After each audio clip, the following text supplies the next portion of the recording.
Так, ну, собрал два поздравления, да. Посмотрим, кто еще что скажет. Как День Победы, да, будет праздновать у нас в Златоусте. Союз предпринимателей Златоустовского округа поздравляет тоже ветеранов с Днем Победы и всех жителей города Златоуста. У каждого кто-то война, то есть ни одну семью, да, не оставила равнодушной, потому что из каждой семьи, да, кто-то уходил на фронт, и она коснулась буквально каждого. Поэтому в России у нас этот праздник празднуется, и он один из основных праздников.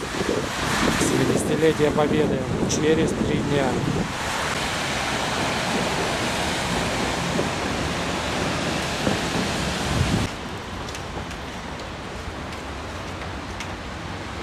Переходим вот здесь светофорчик. Спасибо деду за победу. Это тоже одна из частей Златоуста. И скоро будет у нас праздник День Победы. Так.